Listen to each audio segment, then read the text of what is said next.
Hello बच्चों, कैसे हो आप सब लोग। तो मैं हूँ ज्योति गुप्ता। मैं लेकर आई हूँ कक्षा 4 की रिमझिम हिंदी वाली बुक, जिसका चैप्टर है 7वां। आपके इस चैप्टर में मैं आपको पूरी कहानी पढ़ाऊँगी और इस चैप्टर का जो दूसरा पार्ट आएगा उसमें क्वेश्चन आंसर कराऊँगी। तो चलिए अपनी कहानी जो है वो शुरू करते हैं। एक राजा था। ठीक है, कौन था? राजा जी लकदक कपड़े पहनकर यूं तो हजारों रुपए खर्च करते रहते थे, पर दान के वक्त उनकी मुट्ठी बंद हो जाती थी।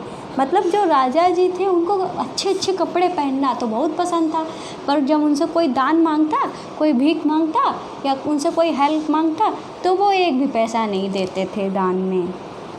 फिर क्या हुआ? राज्यसभा में एक से एक नामी लोग आते रहते थे, लेकिन गरीब, दुखी, विद्वान, सज्जन इनमें से कोई भी नहीं आता था, क्योंकि वहाँ पर इनका बिल्कुल सत्कार नहीं होता था। मतलब राज्यसभा जो थी वहाँ जो एक से एक बढ़कर मतलब बड़े बड़े लोग आते रहते थे, लेकिन जो गरीब थे, दुखी थे, विद्वान थे वो लोग वहाँ नहीं आते थे, क्योंकि राजा साहब जो थे वो किसी का आदर ही नहीं करते थे, किसी का सत्कार नहीं करते थे। एक बार उस देश में अकाल पड़ गया। पूर्वी सीमा के लोग भूखे प्यासे मरने लगे। राजा के पास खबर आई। वे बोले, यह तो भगवान की मार है, इसमें हमारा कोई हाथ नहीं है। तो क्या हुआ? एक बार क्या हुआ, उनके देश में राजा जी जहाँ रहते थे वहाँ क्या हो गया? अकाल पड़ गया। अकाल का मतलब वहाँ सूखा, पानी भी नहीं बचा, खाने पीने को भी नहीं बचा, फसल भी नहीं हुई, सब कुछ अकाल पड़ गया। फिर क्या हुआ? पूर्वी सीमा के जो लोग थे भूखे प्यासे मरने लगे। जब कुछ खाने को नहीं बचा, कुछ पीने को नहीं बचा, तो सब लोग क्या हुआ? मरने लगे सब लोग। फिर राजा के पास जब खबर आई तो उन्होंने कहा, इसमें तो हमारी कोई गलती नहीं है, ये तो भगवान की मार है, मतलब ये सब भगवान ने किया है, राजा ने कहा। फिर क्या हुआ?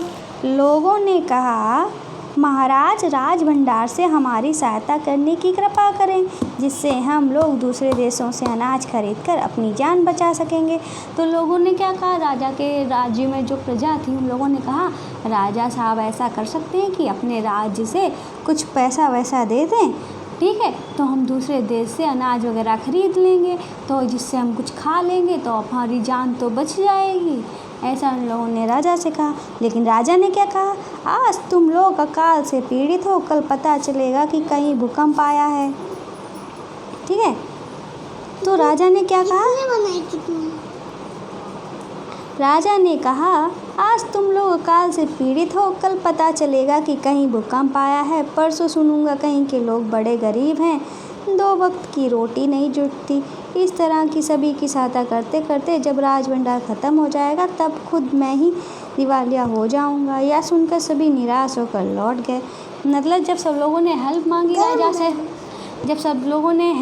राजा से, ठीक है, तो सब लोग कहने लगे कि वो राजा जी कहने लगे, तुम लोग आज कह रहे हो कि अकाल पड़ा है, थोड़ा पैसा दे दो, अगर कल भूकंप आ गया तुम लोग कहोगे भूकंप आ गया है, पैसा दे दो, परसों कुछ हो जाएगा तो परसों कुछ और कहोगे, तो रोज़ ना रोज़ तुम लोग कुछ ना कुछ मांगते रहोगे, ऐसे तो मेरा खजाना जो है, राजा का खजाना, वो तो ख़त्म हो जाएगा, फिर क्या होगा?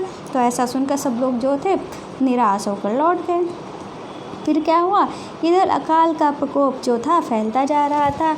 ना जाने रोज़ कितने ही लोग भूखे मरने लगे। लोग फिर राजा के पास पहुँचे।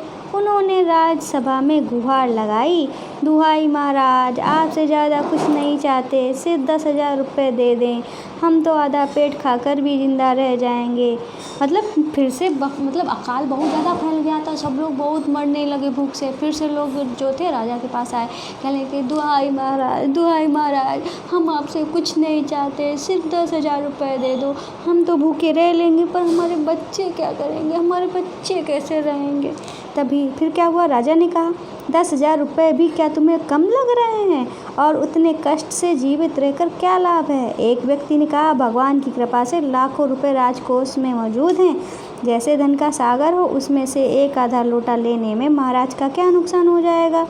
मतलब राजा ने कहा तुमको क्या 10,000 रुपये कम लगते हैं? 10,000 रुपये बहुत होते हैं। तो लेकिन कुछ लोग बोले राजा से, भाई आपके पास तो बहुत सारा पैसा है, अगर हमको थोड़ा सा यानी लोगों को थोड़ा सा पैसा दे दोगे तो आपका कुछ घट थोड़ी ना जाएगा। फिर क्या हुआ? फिर क्या हुआ आगे देखते हैं। ये देखो राजा जी डांट रहे हैं, उसको भगा रहे हैं, कह रहे जाओ यहाँ पैसा नहीं है। फिर क्या हुआ? राजा ने क्या कहा, राजकोष में अधिक धन है तो क्या उसे दोनों हाथों से लुटा दूँ? मतलब राजा ने कहा तो मेरे पास इतना सारा पैसा है, इसका मतलब ये थोड़ी ना मैं सबको बांट दूँ, ऐसा राजा ने बोला। एक अन्य व्यक्ति ने कहा, महल में प्रतिदिन हजारों रुपए इन सुसंगीत वस्त्रों, मनोरंजन और महल की सजावट में खर्च होते हैं। यदि इन रुपयों में से ही थोड़ा सा धन ज़रूरतमंदों को मिल जाए तो उन दुखियों की जान बच जाएगी। तो लोगों ने कहा कि आप इतने अच्छे अच्छे रोज़ कपड़े पहनते हैं, महल की रोज़ सजावट होती है, कुछ ना कुछ उसमें पैसा खर्च होता है, और उसमें से थोड़ी कटौती कर दी जाए, जो गरीब लोग हैं गरीब लोगों को पैसा दे दिया जाए तो उन लोगों की जान बच जाएगी, बेचारे वो कुछ खा लेंगे। ठीक है। फिर क्या हुआ? यह सुनकर राजा को क्रोध आ गया।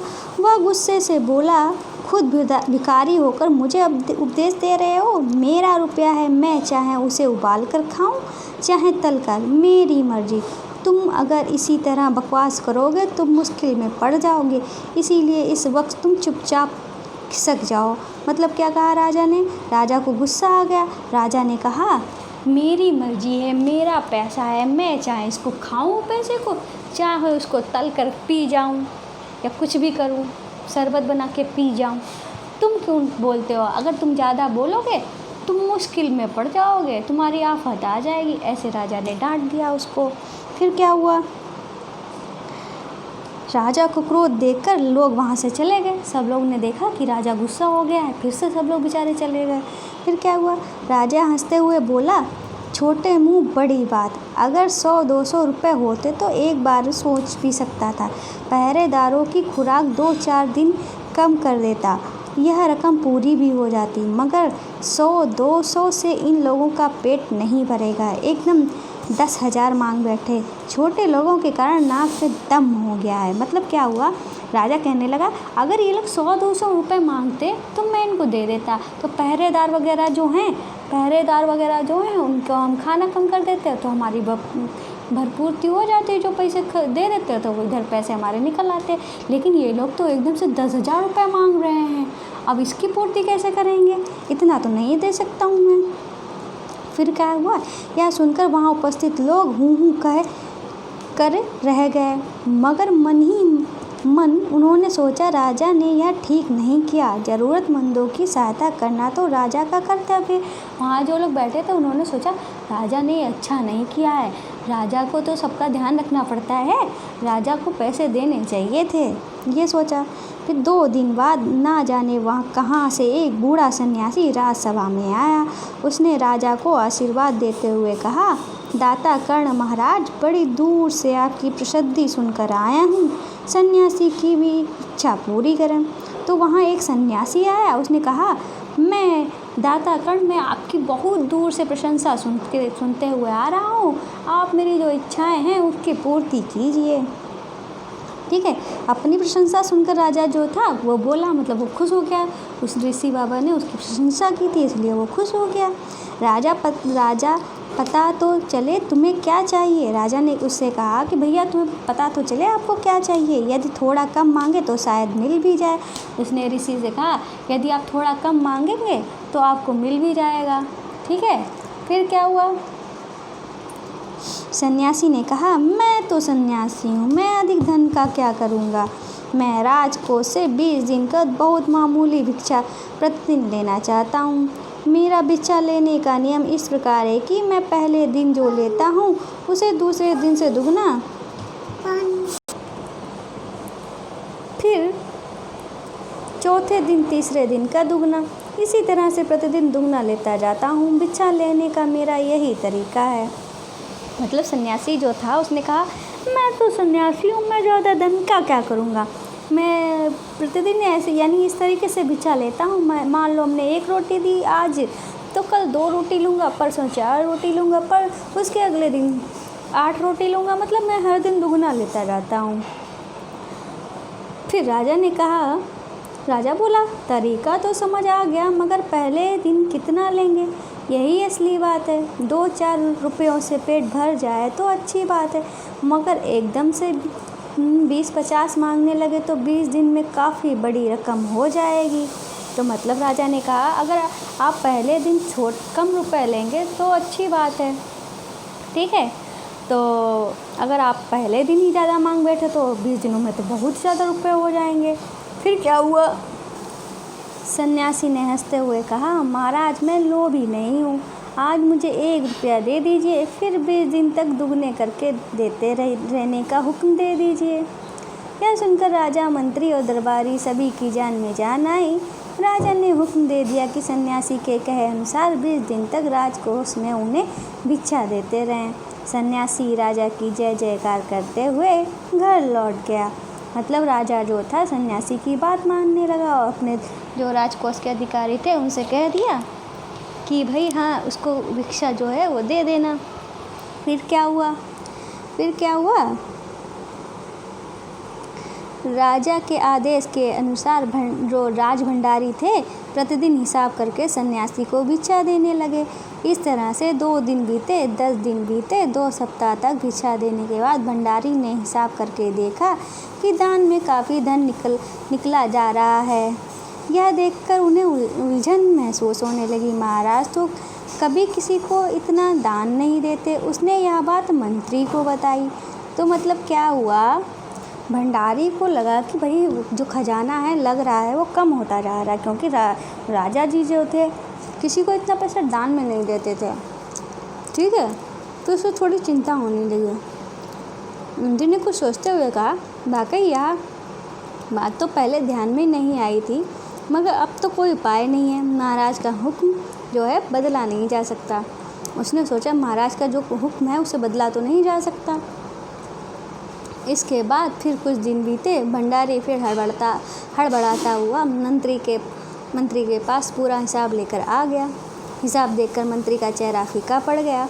वह अपना पसीना पोंछकर, सिर खुजलाकर, दाढ़ी में हाथ फेरते हुए बोला, ये क्या कह रहे हो? अभी से इतना धन चला गया?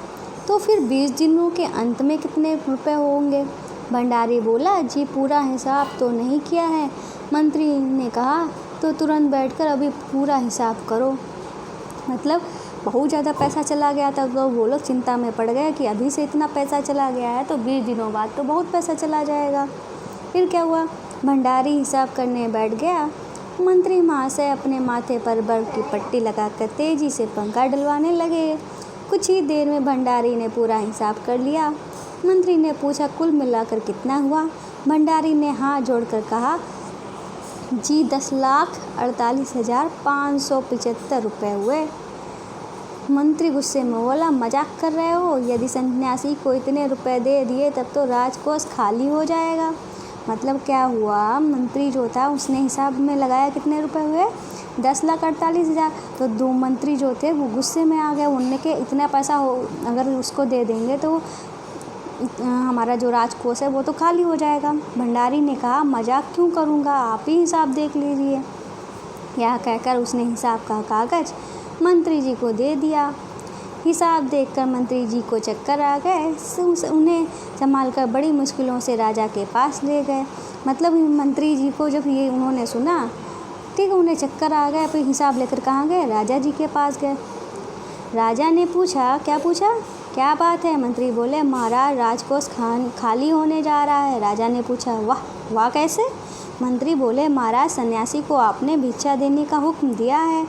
तो क्या दिया है? महाराज ने भिक्षा देने का हुक्म दिया है, मगर अब पता चला है कि उन्होंने इस तरह राजकोष के करीब 10 लाख रुपए झटकने का उपाय कर लिया है। मतलब इस तरह से वो कह रहे हैं कि वो जो सन्यासी है पूरा हिसाब लगा कर आया था, इस तरीके से वो लगभग 10 लाख रुपए जो है वो झटक लेगा, ठीक है। राजा जो था गुस्से में आकर कहा, मैंने तो इतने रुपए देने का आदेश तो नहीं दिया था, पर इतने रुपए क्यों दिए जा रहे हैं? भंडारी को बुलाओ, ठीक है। तो फिर क्या हुआ? मंत्री ने कहा, जी सब कुछ आपके हुक्म के अनुसार ही हुआ है। आप ही खुद ही दान का हिसाब देख लीजिए। तो राजा जी ने उसे एक बार देखा, तो आप भी देख लीजिए। पहले दिन 1 रुपया, दूसरे दिन दुगना मतलब 2 रुपये। तीसरे दिन और दुगना मतलब 4 रुपया, चौथे दिन 8 रुपया, 5वें दिन 16 और छठे दिन 32, 7वें दिन 64, 8वें दिन 128, 9वें दिन 256, 10वें दिन 512 और 11वें दिन 1024, 12वें दिन 2048, 13वें दिन 4096, 14वें दिन 8092 और 15वें दिन 16,384, 16वें दिन 32,768, 17वें दिन 65,536, 18वें दिन हो जाएंगे 1,31,072 और 19वें दिन हो जाएंगे 2,62,144, 20वें दिन हो जाएंगे 5,24,288। जब टोटल मिला के दिया जाएगा तो हो जाएगा 10,48,575। इतने रुपए हो जाएंगे। फिर भैया क्या हुआ, सन्यासी जी के आते ही राजा रोते हुए इनके पैरों में गिर पड़ा। बोला, दुहाई है सन्यासी महाराज, मुझे इस तरह जान माल से मत मारिए, जैसे भी हो एक समझौता करके मुझे वचन से मुक्त कर दीजिए।